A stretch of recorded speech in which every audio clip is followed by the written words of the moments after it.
Forget the idea of brainwashing as control over others. It's a distraction.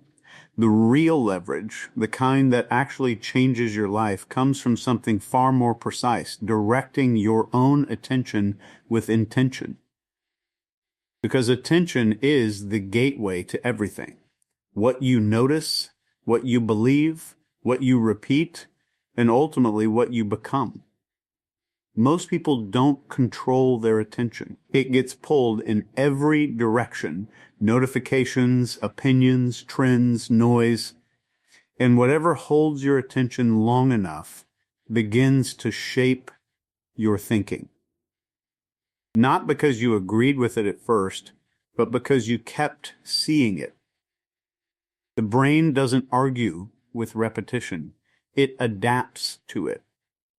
It starts treating the familiar as truth. So instead of trying to override your mind with force, you use a smarter approach. You choose what gets repeated. You don't fight negative thoughts directly. You replace the environment that feeds them. You don't rely on bursts of motivation. You build patterns that make action automatic.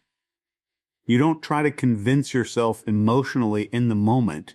You train your mind to expect a different standard every day. This is not about intensity. It's about consistency. Your brain is always looking for efficiency. It wants to automate. Every repeated thought, every repeated action, every repeated focus point becomes easier the next time. That's how habits form. That's how identity forms. Not in one powerful moment, but in small, repeated exposures that quietly stack over time. So you make a decision. You stop feeding randomness into your mind. You become selective. What you watch, what you listen to, what you read, who you spend time with, it all becomes deliberate.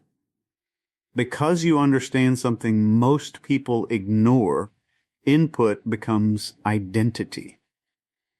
If your environment is filled with distraction, comparison, and low standards, your mind adapts to that. If it's filled with clarity, discipline, and direction, it adapts to that too. The difference is not talent, it's exposure. And then comes the next level, self-instruction. Not empty affirmations, not forced positivity, but clear, direct internal commands. Short, specific, repeated consistently. The brain responds to clarity. When you remove ambiguity, you reduce hesitation. Instead of saying I should, you say I do. Instead of I'll try, you say I act. That shift sounds small, but it changes how your mind processes decisions. You stop negotiating with yourself. Because hesitation is often just unclear programming. When the instruction is weak, the action is delayed. When the instruction is strong, the action follows. And this is where most people get it wrong. They wait to feel ready. But readiness is not a feeling. It's a pattern. The more you act despite resistance, the more your brain starts expecting action instead of delay. Over time, resistance weakens not because you eliminated it, but because you stopped obeying it. That's the smarter technique. You don't fight your mind, you train it. You don't try to control outcomes, you control inputs. You don't rely on motivation, you rely on structure. And slowly, something shifts. Your focus becomes sharper. Your decisions become faster. Your habits become more aligned with what you actually want. Not because you forced yourself every day, but because your internal system is now working with you instead of against you. That's real influence. Because when you're consistent, when your actions match your standards, when your attention is controlled instead of scattered, you become stable. And stability is powerful. People trust it. People notice it. Not because you're trying to prove something, but because there's no internal conflict in how you move. You're not pulled in 10 directions. You're directed. And that's what separates those who stay stuck from those who move forward. Not more effort, not more pressure. Better alignment. Forget trying to overpower your mind. That's inefficient. Train it, guide it, repeat the right inputs, and let it do what it's designed to do, adapt. Because once your mind is aligned, everything else follows. Real control doesn't begin with what you do, it begins with what you notice. Attention is the entry point to everything your mind builds afterward. Before a belief forms, before a habit takes shape, before a decision is made, there is a moment where something captures your focus. That moment seems small, almost insignificant, but it is the starting point of influence. Most people underestimate how much of their life is shaped by what they repeatedly pay attention to. They think control comes from willpower or discipline alone, but those are downstream effects. Upstream, the real factor is exposure. What you see often becomes what you think about. What you think about repeatedly becomes what you start to believe. And those beliefs quietly guide your actions without you even noticing. If your attention is constantly pulled toward distraction, comparison, or negativity, your mind begins to normalize those patterns. It starts to expect them. Over time, this expectation turns into default thinking. You don't consciously decide to feel distracted or uncertain. It just happens because your attention has been trained in that direction. This is why attention is so powerful. It doesn't just reflect your mindset, it creates it. When you begin to direct your attention intentionally, you interrupt that automatic process. Instead of reacting to whatever appears in front of you, you start choosing what deserves your focus. And that choice, repeated consistently, begins to reshape how your mind operates. At first, this feels unnatural. Your attention will still try to drift. It will be pulled toward what is easy, familiar, or emotionally stimulating. That's how it has been conditioned. But the moment you become aware of that pull, you gain an opportunity. You can either follow it or redirect it. That redirection is where control begins. It's not about forcing yourself to ignore everything else. It's about creating a pattern where your attention returns again and again to what actually matters. The more you do this, the easier it becomes. Not because the distractions disappear, but because your brain starts recognizing a new priority. Attention works like a spotlight. Whatever you shine it on becomes clearer, more detailed, more important. Whatever you leave in the dark fades into the background. So when you consistently focus on growth, clarity, and purposeful action, those things expand in your awareness. They become easier to access, easier to act on. At the same time, things you stop focusing on begin to lose their influence. They don't vanish completely, but they weaken. Without repeated attention, they no longer dominate your thinking in the same way. This is how identity starts to shift. Not through one big decision, but through repeated direction of focus. If you consistently pay attention to disciplined behavior, your mind starts associating that with normal. If you consistently focus on solutions instead of problems, your thinking becomes more constructive. These changes feel subtle at first, but over time they compound. There's also a level of responsibility that comes with this awareness. Once you realize that your attention shapes your internal world, you can't treat it casually anymore. You start noticing how easily it can be influenced by content, by conversations, by environment. And instead of letting those forces operate unchecked, you begin to filter them. This doesn't mean isolating yourself from everything. It means becoming selective. You understand that not everything deserves your focus, and not everything is neutral. Some inputs strengthen your thinking while others weaken it. The difference is not always obvious in the moment, but it becomes clear over time through patterns. Directing your attention is not about perfection. There will be moments where it drifts, where you lose focus, where you fall back into old patterns. But each time you bring it back intentionally, you reinforce a new habit. That repetition is what builds control. Eventually, your attention becomes less reactive and more deliberate. You're no longer constantly pulled by whatever is loudest or most immediate. You decide where your focus goes, and that decision shapes everything that follows, your thoughts, your actions, and the direction your life moves in. Repetition is one of the most underestimated forces shaping the human mind. It doesn't need to be dramatic or intense to be effective. It just needs to be consistent. The brain is built to recognize patterns, and whatever it encounters again and again starts to feel familiar. Over time, that familiarity turns into acceptance, and acceptance slowly becomes belief. What's important to understand is that the brain doesn't immediately question everything it receives.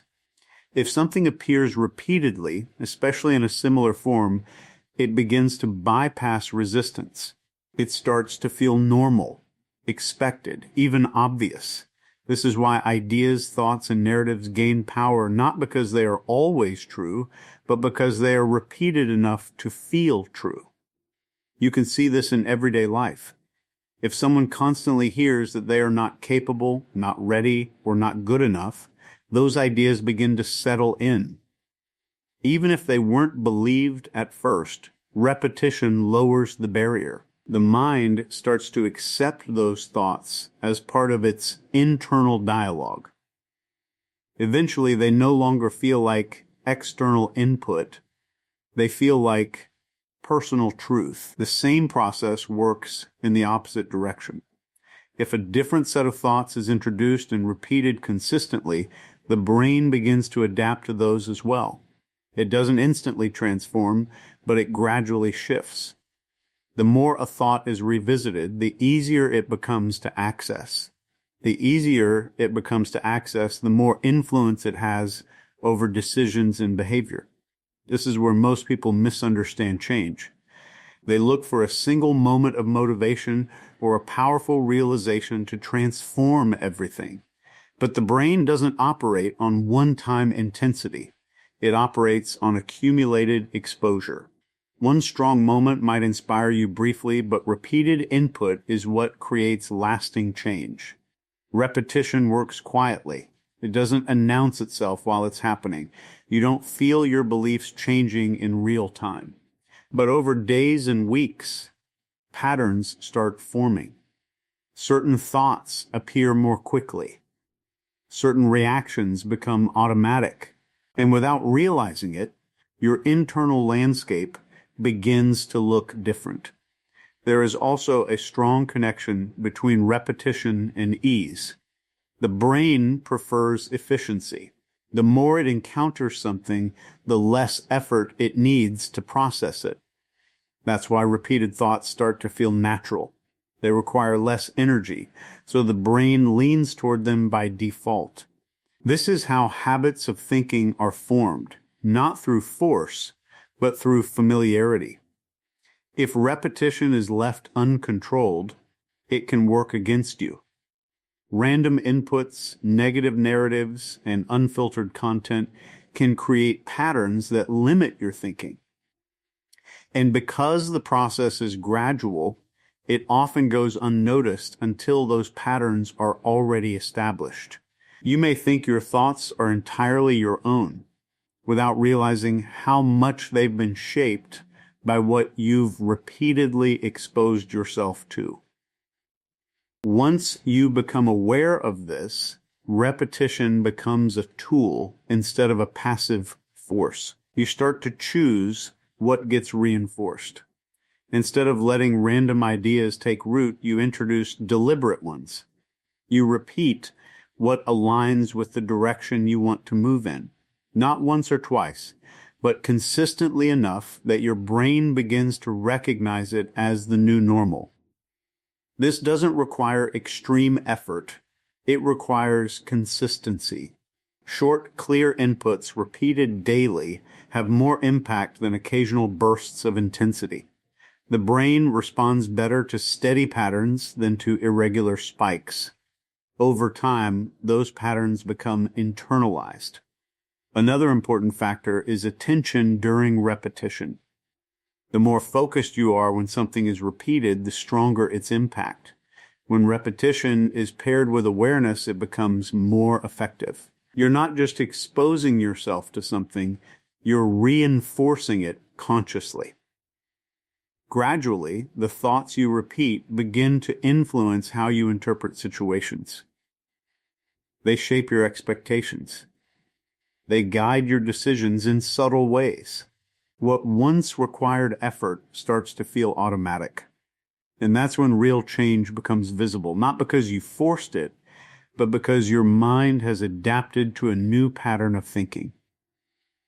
Repetition doesn't just reinforce what already exists, it builds what will exist next. Environment is not just the place you're in, it's the set of influences constantly shaping how you think, feel, and act. It operates quietly, often without your awareness, but its impact is continuous. Every conversation, every piece of content, every behavior you observe becomes part of the input your brain processes. And over time, that input forms patterns that define your mindset. Most people assume their thoughts are entirely self-generated, but a large portion of them are responses to what they've been repeatedly exposed to. If you spend enough time in an environment where distraction is normal, your focus begins to weaken.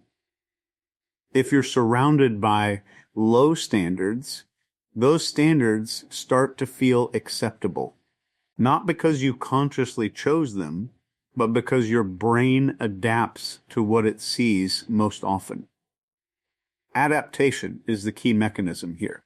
The brain is constantly adjusting to match its surroundings. It looks for what is common, what is repeated, what seems to be the baseline, and then it aligns with that baseline to conserve energy. This is efficient for survival, but it can also limit growth if the environment itself is not aligned with where you want to go. The challenge is that environment doesn't always look obvious. It's not just physical space, it's digital, social, and mental. The content you scroll through, the voices you listen to, the tone of the conversations around you, all of it contributes. Even subtle exposure, repeated over time, begins to shape your perception of what is normal. If your environment consistently reinforces comparison, your thinking becomes comparative. If it reinforces negativity, your outlook shifts in that direction. If it lacks direction, your focus becomes scattered. These changes don't happen instantly, but they accumulate. And because they happen gradually, they often feel like your natural state rather than something influenced from the outside. Once you recognize this, you start to see environment as something you can design, not just something you exist in. You begin to ask what kind of input supports the way you want to think and act. Instead of passively absorbing whatever is around you, you start filtering. You reduce exposure to what weakens your focus and increase exposure to what strengthens it. This doesn't mean removing yourself from the world completely. It means being intentional about what you allow to have repeated access to your attention. Even small adjustments can create a shift. Changing what you watch, who you listen to, or how you structure your time can gradually alter the baseline your brain adapts to. People are one of the strongest elements of environment. The behavior you observe regularly starts to influence your own behavior. If you are around individuals who are disciplined, focused, and clear in their direction, those traits begin to feel more accessible.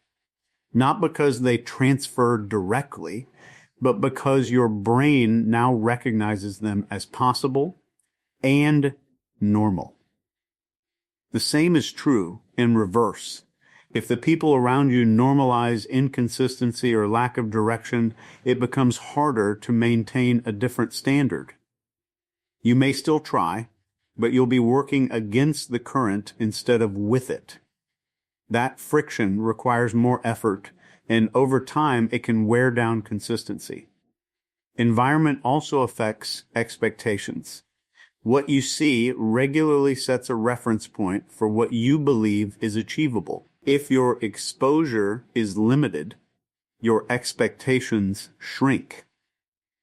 If your exposure expands to include higher standards and better outcomes, your expectations adjust upward. This shift alone can change how you approach decisions and opportunities. Another important aspect is that environment reduces the need for constant self-control. When your surroundings are aligned with your goals, you don't have to rely as heavily on willpower. The default options around you already support the direction you want to move in.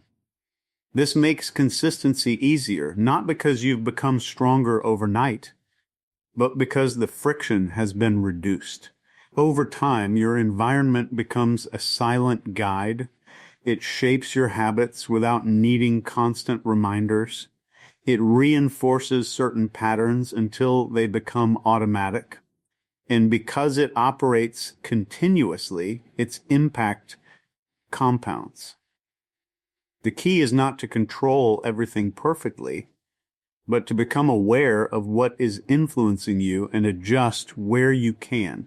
Each change you make to your environment shifts the input your brain receives. And as that input changes, your thinking begins to follow. Clarity and self-instruction changes how quickly and confidently you move.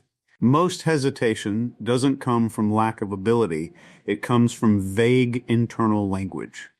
When your mind gives itself unclear directions, it creates space for delay, negotiation, and overthinking.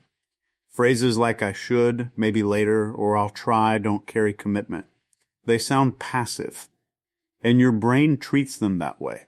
The brain responds differently to certainty than it does to ambiguity. When a message is unclear, it requires more processing. It opens the door for alternatives, doubts, and distractions.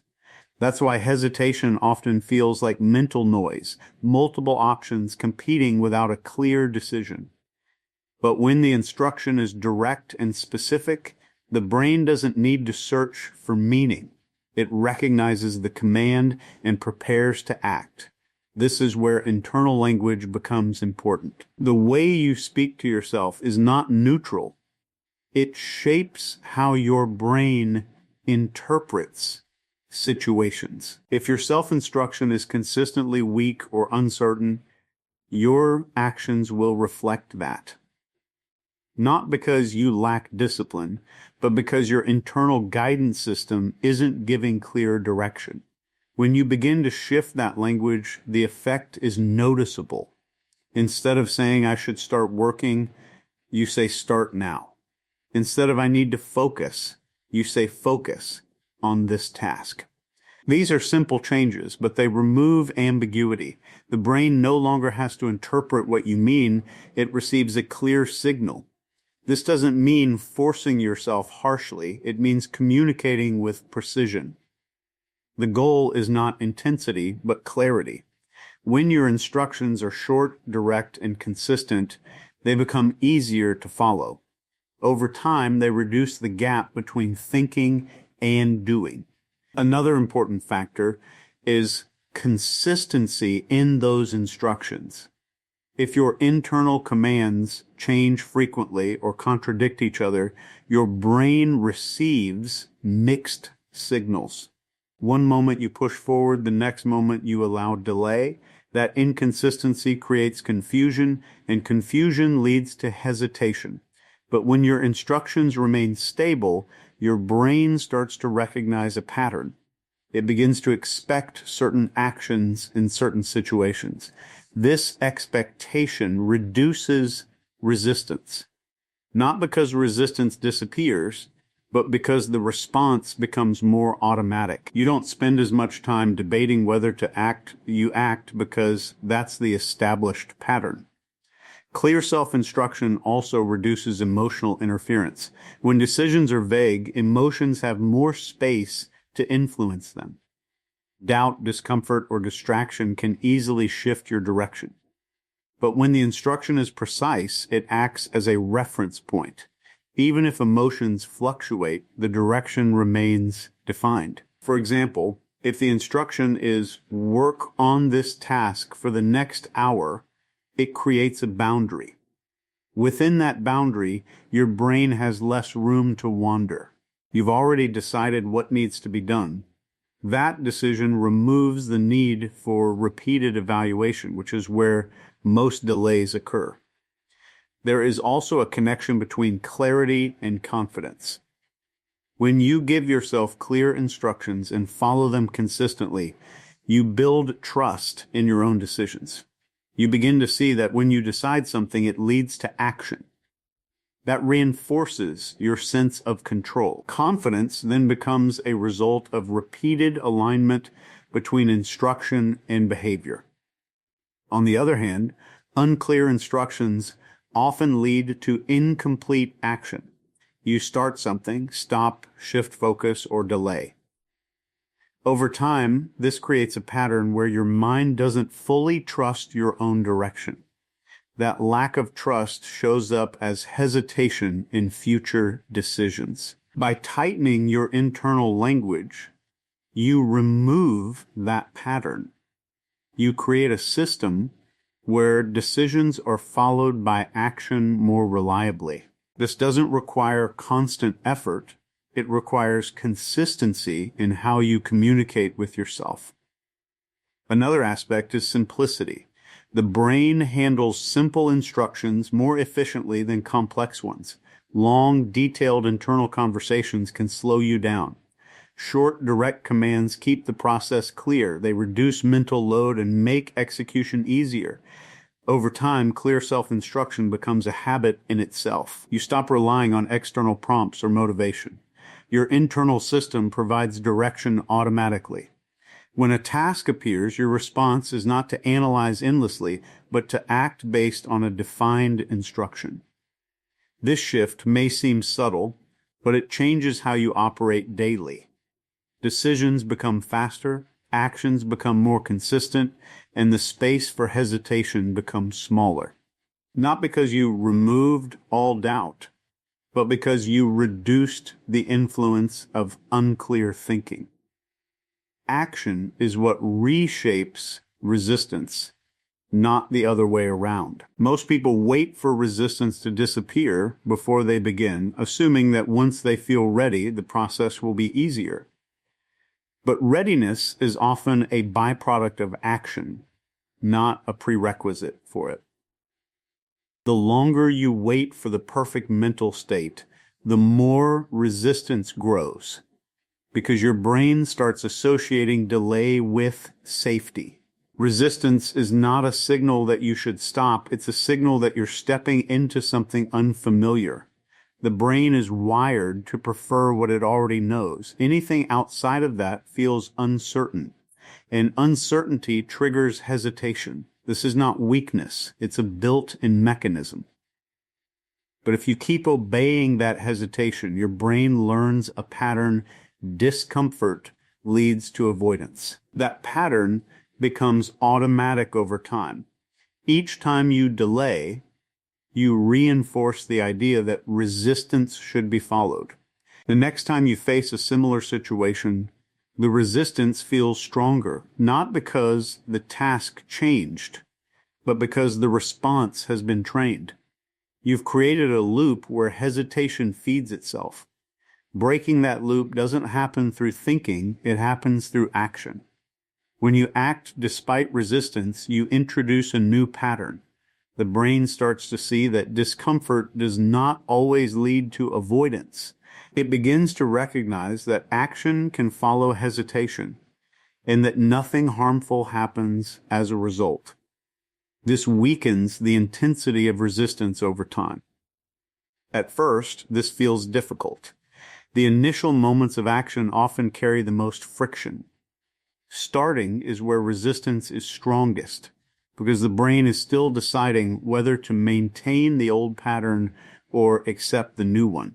But once you move past that initial phase, the resistance begins to drop. Focus increases, momentum builds, and the task becomes easier to continue. This shift is not random, it's the brain adapting in real time. When you start something, your attention locks in, and your system begins organizing around that activity. What felt heavy before starting often feels manageable once you're engaged. That contrast shows you that resistance is not an accurate measure of difficulty, it's a measure of unfamiliarity. Consistency is what makes this process effective. Acting once despite resistance is useful, but repeating that action is what rewires the pattern. Each repetition strengthens the association between discomfort and action instead of discomfort and avoidance. Over time, your brain starts expecting movement rather than delay. This expectation changes your default response. Instead of pausing to negotiate with yourself, you begin to move more quickly into action. The gap between intention and execution becomes smaller. You don't eliminate resistance completely, but you reduce its control over your behavior. Another important aspect is that action builds evidence. When you act consistently, you create a record of completed tasks, progress, and follow through. This evidence becomes part of your internal reference system. The next time resistance appears, your brain has proof that you can act anyway. That proof reduces doubt and increases confidence. Waiting for motivation works in the opposite way. When you rely on feeling ready, you create inconsistency. Some days you act, other days you don't. That inconsistency prevents patterns from forming. Without patterns, the brain doesn't adapt, and resistance remains strong. Action, on the other hand, creates structure. Even small actions, repeated regularly, begin to establish a rhythm. The brain starts aligning with that rhythm, making it easier to continue. You don't need large bursts of effort. Steady movement is enough to shift the pattern. There is also a change in identity that comes with consistent action. When you repeatedly act despite resistance, you start to see yourself differently. You are no longer someone who waits, you are someone who moves. This shift is subtle but powerful because identity influences future behavior. When action becomes part of how you see yourself, it requires less effort to maintain. Over time, resistance loses its authority. It still appears, but it no longer dictates your decisions. It becomes background noise instead of a stopping point. You recognize it, but you don't follow it automatically. This is how action rewires the system, not through force, but through repetition. Each time you act despite hesitation, you adjust the pattern slightly. And as those adjustments accumulate, your default response changes from delay to movement. Alignment is what happens when your thoughts, inputs, and actions stop fighting each other and start moving in the same direction. Most internal struggle doesn't come from lack of ability, it comes from misalignment. You think one thing, consume something else, and act in a completely different direction. That creates friction inside the mind, and that friction is experienced as stress, confusion, and inconsistency. When there is no alignment, even simple tasks feel heavier than they should. You may know what to do, but your environment pulls you in another direction. You may feel motivated at one moment, but your habits push you somewhere else. You may set goals, but your daily inputs contradict them. That internal contradiction drains energy because your system is constantly compensating for imbalance. Alignment begins when you reduce that contradiction.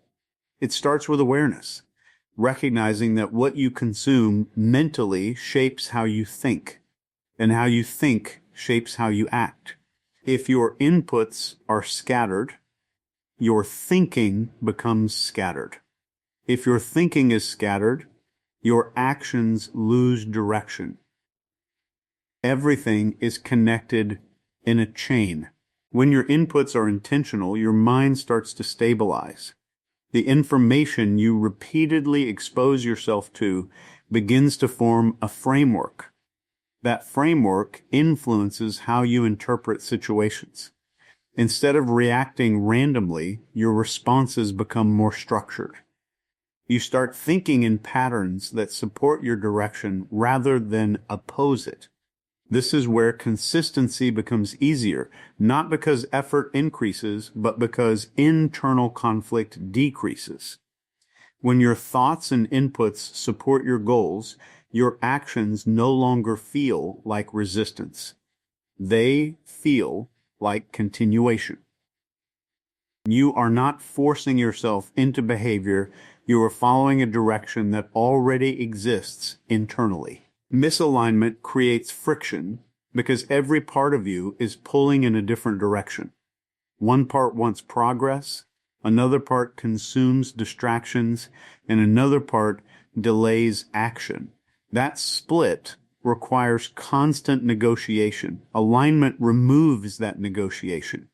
It simplifies decision-making because fewer internal voices are competing for control.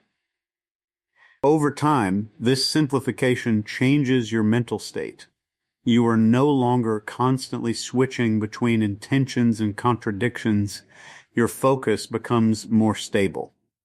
Your energy is not wasted on internal conflict, so more of it is available for execution. This is why aligned individuals often appear more efficient. They are not doing more, they are wasting less internal energy. Your thoughts also begin to reinforce your actions instead of undermining them. Instead of thinking this is difficult, maybe I should stop, your internal narrative supports persistence. Instead of questioning every step, your mind assumes direction. This doesn't eliminate challenges, but it changes how you interpret them. Inputs play a major role in this process. What you regularly watch, read, and listen to becomes part of your mental structure. If those inputs are aligned with your goals, they reinforce the same direction. If they are not, they slowly weaken consistency. That's why even small exposures matter. They accumulate over time and shape thinking patterns. Actions complete the alignment loop. When your actions match your thoughts and inputs, the system becomes stable. You are not just thinking about a direction, you are living it. That consistency builds momentum because each action reinforces the same identity. The brain starts recognizing a clear pattern. This is how I operate. Once alignment becomes consistent, decision-making becomes simpler. You don't need to overanalyze every choice because your internal system already points in a direction. There is less hesitation because there is less contradiction.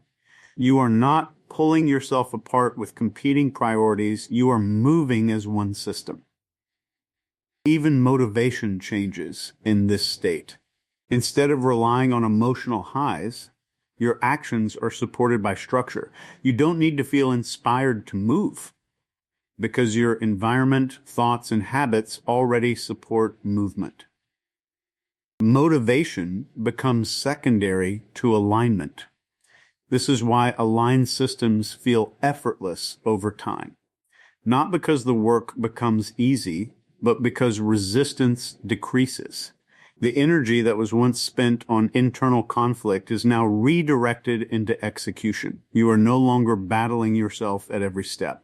Alignment is not a fixed state. It is maintained through continuous awareness. The moment your inputs, thoughts, or actions drift away from each other, friction returns. But when you consistently bring them back into sync, the system becomes smoother again. In the end, alignment is what turns effort into flow. It removes unnecessary struggle and replaces it with direction. When everything inside you supports the same outcome, progress stops feeling like resistance and starts feeling like movement. Everything comes down to control, but not the kind people usually think about. It's not about controlling others, forcing outcomes, or overpowering situations. It's about something far more foundational, how your mind is shaped from the inside. Because before anything changes in your external world, something has already shifted in your internal one. Your attention, your repetition, your environment, your internal language, your actions, and your alignment are not separate ideas. They are one system working together. When they are scattered, your life feels scattered. When they are aligned, everything begins to move with less resistance, not because life becomes easier, but because you are no longer working against yourself. Most struggle doesn't come from lack of intelligence or ability. It comes from mixed signals inside the mind, wanting progress but consuming distraction, desiring discipline but repeating delay, seeking clarity but living in noise. That internal conflict is what creates exhaustion. The moment that conflict reduces, energy returns, focus sharpens, and direction becomes clearer. Real change doesn't arrive in dramatic moments. It builds quietly through what you repeatedly expose yourself to, what you consistently think, and what you choose to act on even when resistance appears. Over time, these small decisions become structure. That structure becomes identity, and that identity determines everything that follows. You don't need to overpower your mind. You need to understand how it responds, how it adapts, and how it follows patterns. Once you work with that system instead of against it, progress stops feeling like force and starts feeling like movement. In the end, the real shift is not in what you are trying to achieve, it's in what you are becoming through the process.